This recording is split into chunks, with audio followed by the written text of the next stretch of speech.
Welcome back. In our last lesson, we explored the sneaky world of social engineering, where cybercriminals target the human element of cybersecurity to trick people into giving away sensitive information. Today, we're taking it one step further by discussing how to protect your digital identity. In the digital world, your identity is made up of a collection of information: your email, social media profiles, online shopping accounts, and more. If that information falls into the wrong hands, you could face anything from identity theft to financial loss to reputational damage. But don't worry. In this lesson, we'll cover simple, practical steps you can take to keep your digital identity safe. By the end of this lesson, you'll have a solid understanding of how to safeguard your personal information and prevent it from being misused. Let's get started. Before we dive into the protection strategies, let's first define what we mean by digital identity. Your digital identity is the sum of the information available about you online, including personal information: your name, address, phone number, and birth date; credentials: usernames, passwords, and email addresses; financial details: credit card numbers, bank account details, and any payment services you use; social media profiles: information you share on platforms like Facebook, Twitter, Instagram, or LinkedIn; online accounts: shopping sites, streaming services, cloud storage, and more. Every time you create a new online account or sign up for a service, you're adding to your digital footprint. The problem? Hackers want that data. By piecing together enough bits of information, they can impersonate you, steal your money, or even commit crimes in your name. But fear not, by following a few key practices, you can significantly reduce your risk and protect your digital identity from falling into the wrong hands. Let's go over some everyday habits that will help you protect your personal information and maintain a strong digital identity. 1. Use strong, unique passwords for every account. I know. We've talked about passwords a lot in this course, but it's for a good reason. Using strong, unique passwords is one of the simplest and most effective ways to protect your online accounts. Here's the key takeaway: never reuse passwords across different sites or services. If a hacker cracks one password, they will try it on other sites. If you're using the same password everywhere, it's like giving a master key to your entire digital life. Your password should be at least 12 characters long and include a mix of letters, numbers, and symbols. Avoid using easily guessed information like your name, birth date, or 123456. Use a password manager to generate and store strong, unique passwords for each of your accounts. This way, you won't have to remember every single one. Password managers like LastPass, Dashlane, or Bitwarden will even alert you if your passwords are compromised in a data breach, helping you stay on top of your digital security. 2. Enable two-factor authentication, 2FA. Even with a strong password, there's still a chance that someone could steal it, whether through phishing, a data breach, or malware. That's why two-factor authentication, 2FA, is your second line of defense. With 2FA, you need more than just your password to log in. Typically, this is something you have, like a code sent to your phone or generated by an app. It's an extra layer of security that makes it much harder for hackers to access your accounts, even if they've stolen your password.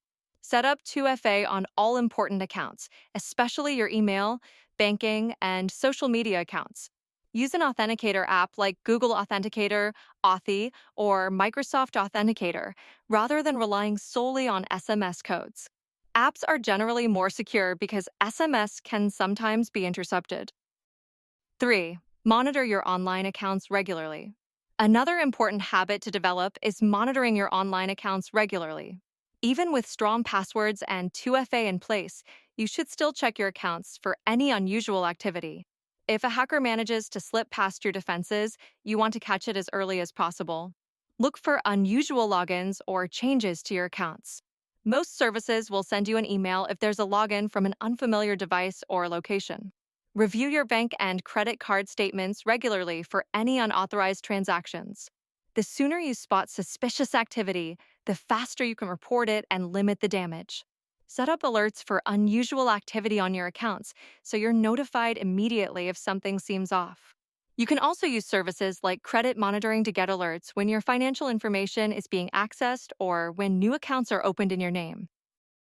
4. Limit the personal information you share online. In today's world, it's easy to overshare without even realizing it. Social media is a prime target for cybercriminals who can use the information you share to guess your passwords or security questions, impersonate you, or even launch social engineering attacks. Avoid sharing sensitive personal details like your birth date, address, or phone number publicly on social media. Even seemingly innocent information, like your pet's name or your high school, can be used to answer security questions.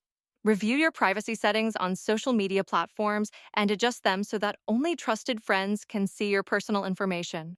Think twice before posting real-time updates about where you are or what you're doing, especially when you're on vacation. This can signal to potential criminals that your home is empty. When in doubt, assume that anything you post online can be found by someone who wants to find it. 5. Be wary of phishing scams. As we discussed in the previous module, phishing remains one of the most common ways attackers steal personal information. The more accounts and services you have online, the more phishing emails you're likely to encounter. Don't click on links or download attachments in unsolicited emails.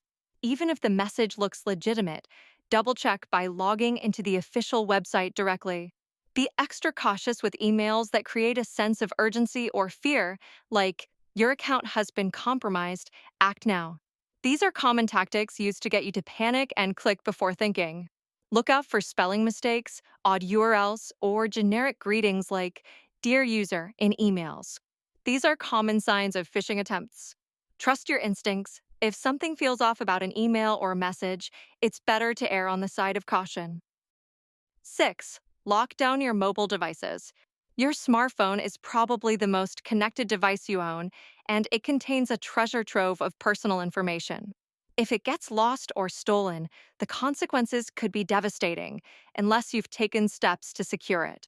Set a strong PIN or password for your phone and enable biometric authentication, like fingerprint or facial recognition, if available. Enable remote wipe capabilities so you can erase your phone's data if it's lost or stolen. Turn off Bluetooth and Wi-Fi when you're not using them, especially in public places. This reduces the risk of someone gaining unauthorized access to your device. Also, be cautious when downloading apps, especially from unofficial sources. Malicious apps can steal data or install malware on your phone. 7. Be careful with public Wi-Fi. Using public Wi-Fi can be convenient, but it also comes with significant security risks. Hackers can easily set up fake Wi-Fi networks or intercept data on unencrypted networks. Avoid accessing sensitive accounts like banking or email when using public Wi-Fi. Use a virtual private network, VPN, when connecting to public networks. A VPN encrypts your internet traffic, making it much harder for hackers to intercept your data. If you need to work while out and about, consider using your phone's mobile hotspot instead of relying on public Wi-Fi.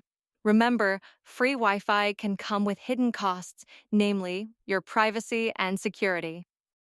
8. Regularly review and revoke app permissions. Over time, you've probably granted dozens of apps permission to access parts of your phone or accounts, whether it's your location, contacts, or even full account access. Some apps need this access to function, but many do not. Periodically review app permissions on your phone and remove access for apps that don't need it. On social media platforms, check which third-party apps you've granted access to and remove any you no longer use. Be cautious when signing into services using your Google or Facebook accounts. While convenient, these services often grant broad access to your account information, and if the third-party service is compromised, it could put your main account at risk. Conclusion: your digital identity is in your hands. Protecting your digital identity is an ongoing process, but with a few simple habits, you can significantly reduce your risk of falling victim to identity theft, fraud, or other cybercrimes. Use strong, unique passwords and enable two-factor authentication. Be careful with what you share online and stay alert for phishing scams. Regularly review your app permissions, lock down your mobile devices, and be cautious with public Wi-Fi. By staying proactive and following these best practices, you're taking control of your digital identity and safeguarding it from the many threats out there. In our next module, we'll dive into the fascinating world of AI and cybersecurity, how artificial intelligence is being used both by defenders and attackers. It's a game changer in the world of cybersecurity, and I can't wait to explore it with you.